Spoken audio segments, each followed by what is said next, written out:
सभी को नमस्कार। कैरियर फर्स्ट चैनल पर आप सबका स्वागत है। डिक्टेशन लिखने के लिए तैयार हैं। Ready, start.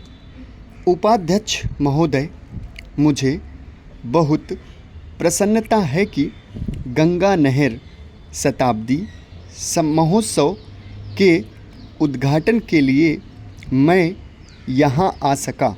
यह नहर भारत की वर्तमान नहरों में शायद सबसे पुरानी है।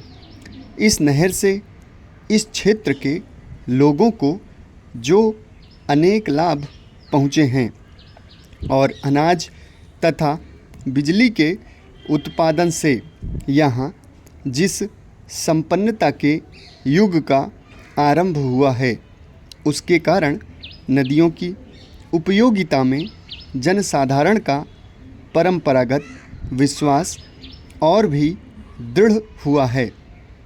इस देश में नदियों को सदा ही महत्वपूर्ण स्थान दिया जाता है। आज भी हम नदियों को सिंचाई का और इसके द्वारा धन धान्य की उत्पत्ति का सर्वोत्तम साधन मानते हैं और उन्हें यातायात का साधन भी समझते हैं। आधुनिक विज्ञान ने नदियों की उपयोगिता में कुछ और वृद्धि कर दी है, जिसमें सबसे प्रमुख जलप्रपात द्वारा विद्युत शक्ति का उत्पादन है। हमारे देश में नदियों का जाल बिछा हुआ है।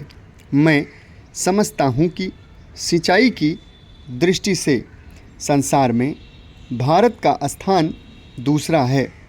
केवल एक ही देश हमसे आगे बढ़ा है। भारत की जनता के लिए यह बात महत्वपूर्ण है कि नहरों की इस श्रृंखला का श्री गणेश इस देश में गंगा की नहर से हुआ। पुनीत पावन गंगा, जो एक प्रकार से हमारे प्राचीन साहित्य और पौराणिक विचारधारा का आधार रही है और जो आज भी भारतीय साहित्य तथा भारतीयों के सामाजिक और धार्मिक रीति रिवाजों पर छाई हुई है, हमारे इतिहास में एक विशेष स्थान रखती है।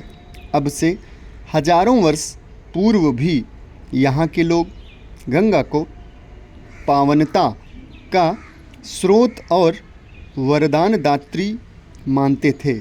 इसीलिए आज यदि वास्तव में भारत के सबसे बड़े राज्य के एक भाग ने अपनी संपन्नता गंगा की नहर से प्राप्त की है, तो हम यही कह सकते हैं कि पुरातन विचारधारा इतिहास के रूप में प्रकट हुई है।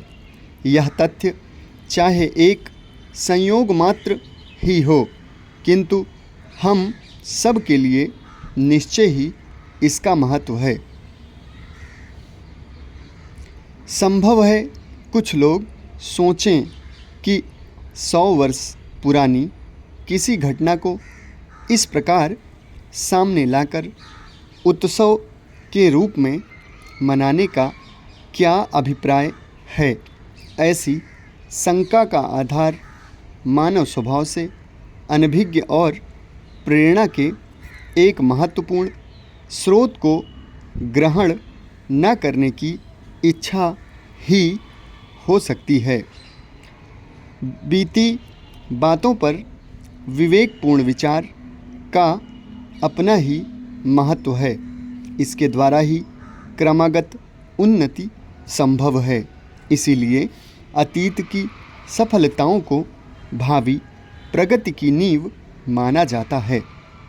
आप मुझसे सहमत होंगे कि गंगा नहर मानव कल्याण और वैज्ञानिक विकास दोनों की दृष्टियों से एक महान सफलता है।